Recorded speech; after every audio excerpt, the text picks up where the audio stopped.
কালকে রাত্রে আমার মনে হচ্ছে একটা সময় এরকম হলো, আমি তো বসে টিভি দেখছিলাম ঘরের মধ্যে, হঠাৎ আওয়াজ শুনি দেখছি কয়েকজন পুলিশ কিছু লোককে বুঝাচ্ছে, ওরা খিস্তি খামারি করে যাচ্ছে, ইট পাথর চালাচ্ছে।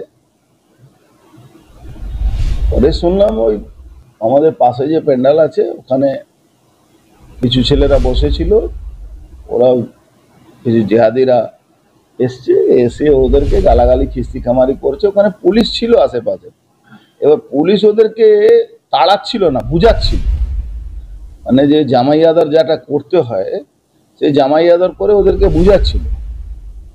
এবার আওয়াজ শোনার পরে আমি নিচে নেমেছি, আবার যত 2-3 মিনিট লেগেছে, দরজা তো বন্ধ ছিল, বাড়ির সামনে যে দরজা থাকে ওটা বন্ধ ছিল, ওই 2-3 মিনিট 4 মিনিট লেগেছে আমার বেরোতে। ততক্ষণ দেখছি কি পুলিশ পালাচ্ছে।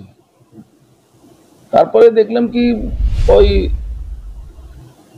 এটা বম বলছে, বম চলছে, বম চালিয়েছে। দেখবেন একটা আমি ভিডিও দিচ্ছি এখন, ওই পুলিশের মোটরসাইকেল ছিল, ওর সামনেই বমটা পড়েছে, পুলিশ পালাচ্ছে। এবার ওখানে পাশে সঞ্জয় গাড়ি নাকি ভেঙে দিয়েছে, তখন ওটা আমি খেয়ালও করিনি, আমি দেখিও নি, কেন অনেক রাতের ব্যাপার তো। কিন্তু আমি যখন নামার পরে ওরা পালাতে শুরু করেছে, আমি তাড়া করতে করতে ওদেরকে নিয়ে যাই ওই সঞ্জয়ের বাড়ি যেখানে আছে ওখানে। ওরা বোম আর গুলি ফায়ার করছে, পালাচ্ছে। পুলিশ বেচারা পুলিশদেরকে আমি ভিডিও দিচ্ছি কিভাবে বেচারা পুলিশ পালাচ্ছে, মানে ভাবতেই পার।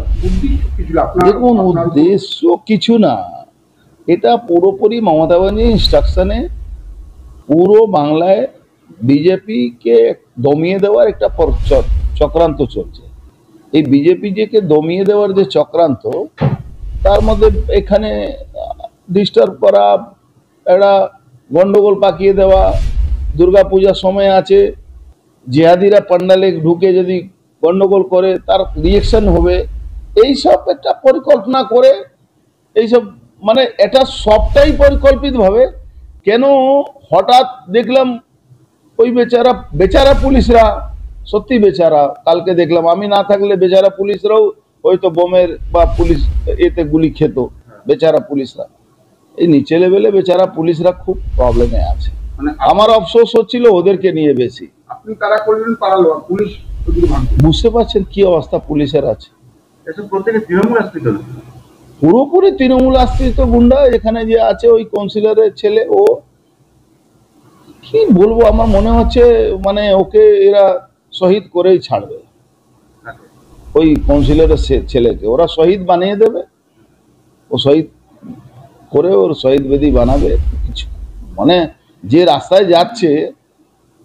যদি ভাবুন এই ঘটনাটা একটু আরো অ্যাডভান্স, তো পাবলিক পিটিয়ে মেরে দিতে এদেরকে, তো তখন তো পাবলিক নেই বলতে গেলে, পাবলিক শূন্য। 2-4টা ছেলে যারা পুজোর মধ্যে ইনভলভ থাকে তারা বসেছিল প্যান্ডেলে।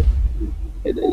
আপনি কেন্দ্রীয় নিরাপত্তা বাহিনী বারংবার আপনার বাড়ির সামনে এরকম বোমাবাজি করে, পুলিশ বা ব্যারাকপুর কমিশনার বা আমি আমার এটা নিয়ে খুব নেই কি পুলিশ নিরাপত্তা, পুলিশের আমি বলছি বেচারা পুলিশ, এই বেচারা পুলিশদের অফসোস হয়ে এদেরও বাড়িতে বউ বাচ্চা আছে।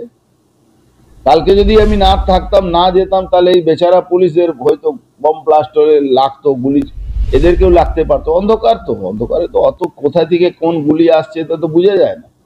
কিন্তু ভাবুন এখানে 360 ডিগ্রি ক্যামেরা আছে পুলিশে, তারপরে জিহাদিরা এইসব করে বেড়াচ্ছে। আর পুলিশ কোর্টে বলে কি এটা আমার নাকি প্রোটেকশনের জন্য ওরা লাগিয়ে রেখেছে। এই জিহাদি পুলিশের অবস্থা, জিহাদিদেরকে বাঁচাবার বাংলার মমতা পুলিশ, জিহাদি পুলিশ একই হয়ে গেছে।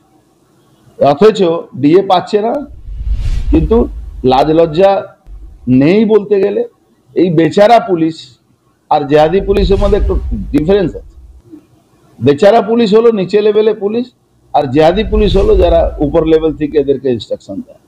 আমি আপনাদেরকে দেখাচ্ছি, এই দেখুন ঘটনাগুলো।